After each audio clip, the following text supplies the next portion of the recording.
યાના રોહિતભાઈ ઇટાલિયા કહેવા આવી રહી છે. સાંભળીશું એને, પણ એકવાર એને તાળીઓથી આપણે ખુશ કરી દઈશું અને પછી જાણીશું બેટી બચાવોનો આ મેસેજ.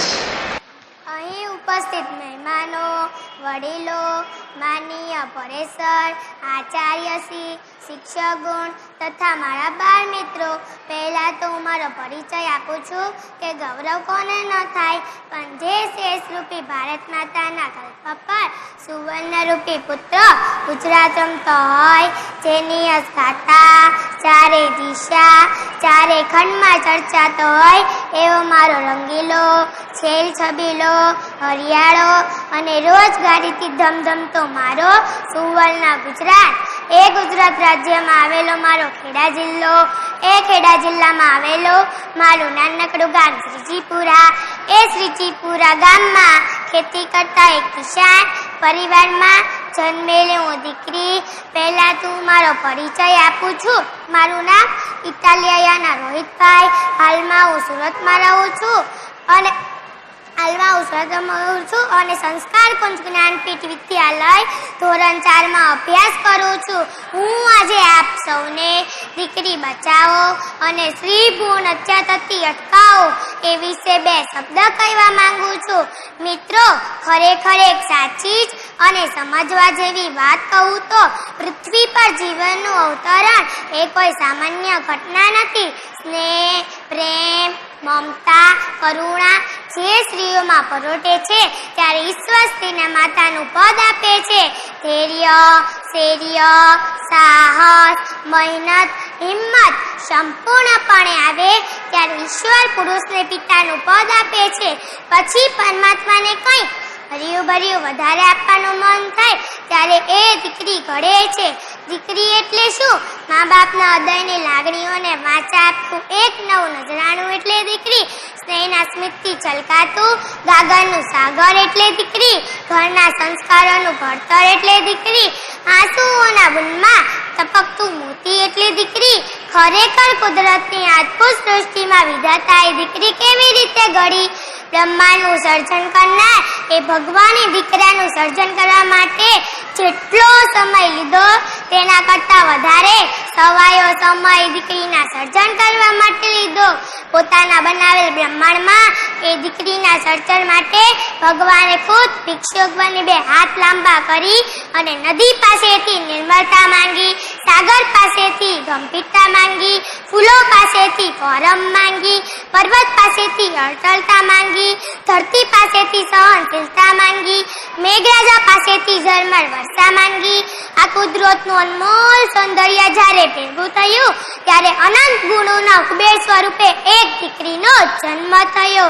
આથી દેવની દીધે લક્ષ્મીના સ્વરૂપમાં દીકરીઓનો જન્મ થાય છે. છતાં પણ આ દિવ્ય શક્તિઓની ભ્રૂણ હત્યા શા માટે?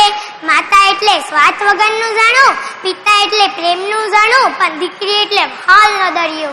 જો દીકરો એ પિતાનું રૂપ છે, પરંતુ દીકરી એ માતાનું સ્વરૂપ છે. જો દીકરો એ પિતાનો હાથ છે, પરંતુ દીકરી એ પિતાનું ધબકતું હૈયું છે. દીકરી તો રૂડી, સમાજની મૂડી, દીકરી વિનાની જિંદગી અધૂરી. દીકરીનું સમાજમાં જાળવવું માન, જ્યારથી જળવાય કદી ન કરવો દાન. દીકરીની ઝગમગતી દ્રષ્ટિની સામે લાખો સૂર્યની રોશની પણ ઝાંખી પડી જાય, છતાં પણ આ દિવ્ય શક્તિઓની ભ્રૂણ હત્યા શા માટે? વડીલો ક્યારેક વિચારી તો જુઓ, માતાના ઉંદરમાં રહેલી દીકરીની ઈચ્છા, તેનું મનોમંથન શું હશે? તેને પણ એક તમન્ના હશે, ચાંદની બની ચમકવાની, એક અર્થ ગગનમાં વિહરવાની. એક સ્વપ્ન હશે, સુરતનું કિરણ બનવાની. એક ઉમંગ હશે, આદર્શ દીકરી બનવાની. એક ઉમંગ હશે, આદર્શ દીકરી બનવાની. માતાની કોખમાં જ્યારે તેનામાં શ્વાસ અને ધબકાર આવ્યા હશે ત્યારે તે પહેલું સપના જોતી હશે કે મારે પણ મારા ઘરના આંગણિયામાં રમતિયા ચંચલ પગલી દોડવી છે. જાણે આઠે પહોર ઝાલર વાગતી હોય તે મારે પણ મારી ઝાંઝર ઘૂઘરી રણકાવવી છે. જાણે આઠમતા સુરતની આડમાં નાની નાની તિતલીઓ ઉપલબ્ધિ પાછળ વાડામાં ઘસમસથી દોડ મૂકે, એ મારે પણ ઘસમસથી દોડ મૂકી મારા પિતાના ખોળાને ખૂંદવો છે. મારે મારા માતા પિતાની લાડકવાળી દીકરી બનવું છે. તો ક્યારેક પરી તો ક્યારેક ઢીંગલી, ક્યારેક મનના ગટલે ટહુકતી કોલની જેવી દીકરી થઈ મારે પણ કુટુંબીજનોના અહીંયામાં રહેવું છે. ઘડતરના એક એક પગથિયા ચડી ભણી ગણી મોટા થઈ મારે પણ સમાજ અને દેશને મદદરૂપી બનવું છે. માતા પિતા કુટુંબનો કાળજાનો વટકો છતાં પણ મારે પરાયું થવું છે. સંબંધોના સરવાળાને સાચવીને મને કુટુંબનો ઉદ્ધાર કરવો છે. જેનો ખાલીપો કોઈથી ભરાય નહીં એવી સુખ દુઃખની સખી મારે પણ બનવી છે. ગૃહસ્થમાં મારે પણ અમૂલ્ય ફાળો આપી સમગ્ર સંસારને એક દીકરી બનવું છે. જેને મા બાપને જોયા નથી, જેને ભાઈ બહેન કુટુંબીજનોને જોયા નથી, જેને સંસારને જોયા નથી. આવી સ્વર્ગ જેવી દીકરીઓ માતા પિતાને રોશન કરવાના સપના માતાની કોખમાં જ જોતી હોય છે અને માતા પિતા પોતાના વિચાર કરતા હોય છે. બાળકના હત્યાના વિચાર આવે તે માતા નહીં પણ સ્ત્રી માતા નામ પર કલંક છે. જ્યારે જ્યારે ભ્રૂણ હત્યા થાય છે ત્યારે ભ્રૂણ હત્યાનો પ્રથમ ગુનેગાર મા હોય છે, ભ્રૂણ હત્યાનો બીજો ગુનેગાર પિતા હોય છે, ભ્રૂણ હત્યાનો ત્રીજો ગુનેગાર કુટુંબીજનો હોય છે. કોઈ પણ સ્ત્રીના ગર્ભમાં ઉછરેલા સંતાનની ભ્રૂણ હત્યા સ્ત્રીની પરવાનગી વગર શક્ય જ નથી. છતાં પણ કોણ જાણે સ્ત્રીઓએ પુરુષ પ્રધાનમાં સમાજમાં જાતિ નિયમો સામે હાર માનીને અઠ્યાટા મૂક્યા છે કે પછી પુરુષ બનવાની કે તેથી આગળ વધવાની દિશામાં આંધળી રોટ મૂકી છે કે શું? કે પછી પોતાની કોખમાં ઉછરી રહેલ સ્ત્રી પર ભરોસો નથી કે શું? પોતાની શક્તિ પર વિશ્વાસ નથી કે શું? એવું જ હોય તો ધિક્કાર છે સ્ત્રી ભ્રૂણ હત્યા કરતી માતાને અને તેના માતુત્વને.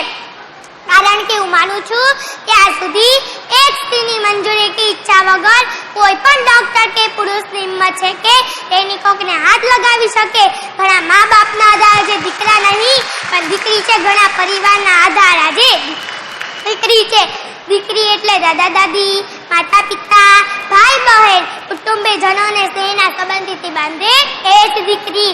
અને ખુશી છે અહીં દરેક લોકોમાં પણ ભ્રૂણ હત્યા કરતી માતાને સમજાવવાનો કોઈ પાસે સમય નથી. વરસગાંઠો કરતી દુનિયામાં દીકરીઓને બચાવવાનો કોઈ પાસે સમય નથી. હાલદાનો અહેસાસ છે દરેક વ્યક્તિને, ખાસ કરીને માતાને પણ પોતાની કોખમાં ઉછરી રહેલ દીકરીને સુલાવવાનો સમય નથી. ફિજૂલ ખર્ચ કરે બહુ મોટા પણ દીકરીને કારણે પૈસા કમાવાનો સમય નથી. પારકા અહેસાસોની કદર શું કરે જ્યાં માતાને પોતાની દીકરીના સ્વપ્નની કદર નથી. અને તું જ કહે જિંદગી દરેક પળે હત્યા કરી મારવાવાળા પાસે જીવાડવાનો સમય નથી. નાના મોઢે સારી વાત કહું તો સારા માતા પિતા બનતા પહેલા કોઈ પણ માતા પિતાએ સારું જીવન જીવતા શીખવું જોઈએ. સારા વિચારશીલ વ્યક્તિ સારા માતા પિતા થઈ શકે છે. સમાજનું ઘડતર કુટુંબની માનસિકતા પર આધારિત હોય છે અને કુટુંબનું ઘડતર સ્ત્રી કરે છે. આજની દીકરીઓ ખરા અર્થમાં આવતીકાલના સમાજનું, રાષ્ટ્રનું અને દેશનું ઘડતર કરનારી છે. જો આમ ને આમ હત્યા કરશે તો આ દેશનો વિકાસ કેવી રીતે થશે તેની જવાબદારી આજના માતા પિતા પર છે. માતા એ વાત્સલ્યની મૂર્તિ છે, પિતા એ પ્રેરણાની મૂર્તિ છે. છતાંય માતાની કોખમાં ઘડાયેલ રહેલ બાળકની સોનોગ્રાફી ડોક્ટર પાસે જઈ કરાવવામાં આવે છે. જ્યારે દીકરો છે તેમ જાણ કરવામાં આવે ત્યારે આનંદ ઉભરાય છે અને ખુશીના સાગરના મોજા ઉછળે છે. માતા પિતા અને કુટુંબીજનો ગદગદ થઈ જાય છે. જ્યારે દીકરી છે તેમ જાણ કરવામાં આવે ત્યારે માતા પિતા મનમાં મૂંઝાઈ જાય છે.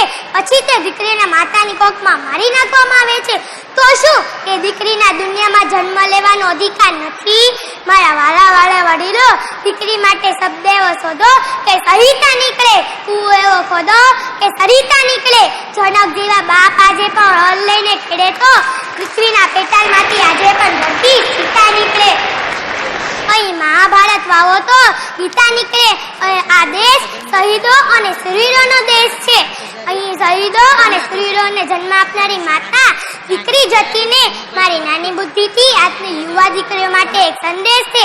માતા પિતાના ભરોસાને કદી તોડશો નહીં. જેને તમારી ઉપર વિશ્વાસ છે તેને કદી તોડશો નહીં.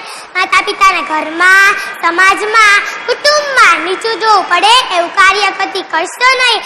માતા પિતાને હૃદય સાથે બાળકનો સંબંધ છે તે કદી તોડશો નહીં.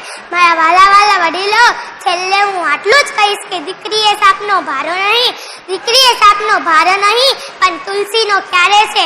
બસ આટલું જ કહ્યું મારા શબ્દને વિરામ આપું છું. Thank you very much. Tapi મૈયા કી જય, ભારત માતા કી જય. આખા ગુજરાતમાં સંભળાય એટલું જોરથી બોલો ભારત માતા